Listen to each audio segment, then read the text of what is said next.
Bienvenue à un autre épisode de Foi et Culture, mais avant, le jingle.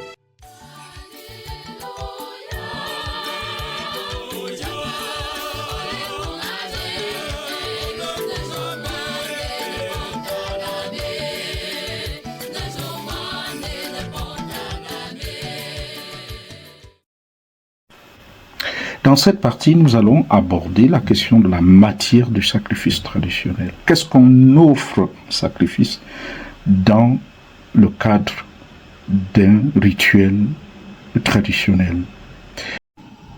Une des composantes principales des sites sacrés, c'est la case sacrée. En pays bamileke, c'est-à-dire dans l'ouest du Cameroun, le lieu par excellence des sacrifices est la case sacrée. Et disons même la casette sacrée, parce qu'elle est toute petite et on la trouve un peu partout dans les concessions où elle abrite les reliques, ce qu'on appelle les crânes des ancêtres.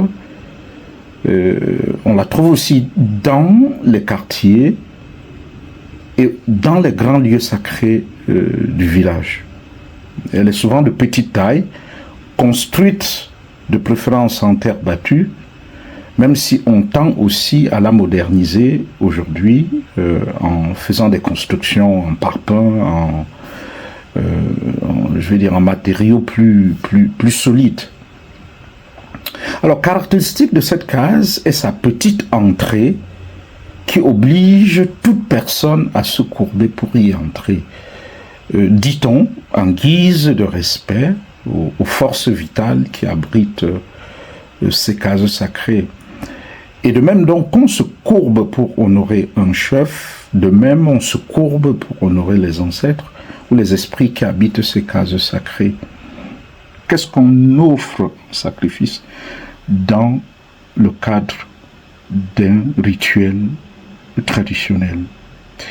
Alors, c'est souvent un mélange de plusieurs matières, matière minérale, matière végétale, matière animale. Vous voyez donc qu'il s'agit d'une synthèse cosmique du minéral, du végétal et de l'animal. Et comme matière minérale, vous avez par exemple l'eau, vous avez le sel, et comme matière végétale, vous avez souvent une poudre rouge, qui est la poudre d'acajou, les graines de jujube, vous avez de l'huile, vous avez des graines de calebasse qu'on appelle pistache, parfois aussi des boules de maïs. Ça peut être aussi accompagné de l'arbre de la paix. On peut aussi y mélanger du vin de palme. Et donc, tout ce qui peut être consommé, eh bien, on peut ajouter ça aux matières végétales.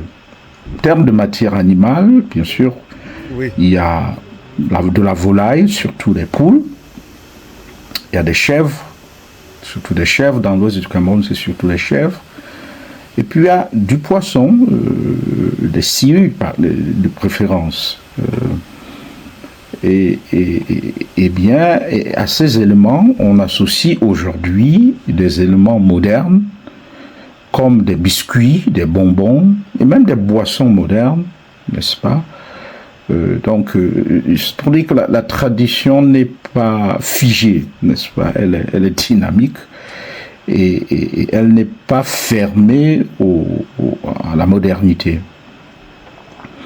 Et en termes de type de sacrifice, eh bien, on peut faire des sacrifices. Il y a des sacrifices de purification et de libération du mal qui visent à purifier la personne, à la délivrer du malheur ou de la souillure. Et puis vous avez des sacrifices d'action de grâce ou de demande de faveur. C'est souvent pour exprimer la gratitude ou solliciter des bénédictions pour une naissance, la réussite, la santé, la paix, ainsi de suite. Et puis vous avez des sacrifices d'initiation et de clairvoyance. Par exemple, l'initiation à la divination, c'est réservé aux prêtres et prêtresses traditionnels, et ça leur permet d'acquérir la clairvoyance et la légitimité spirituelle. Et puis, bien évidemment, comme on l'a vu, tous ces sacrifices peuvent se faire à différents niveaux. Ça peut se faire au niveau du village, ça peut se faire au niveau d'un quartier, tout comme ça peut se faire sur le site sacré du village.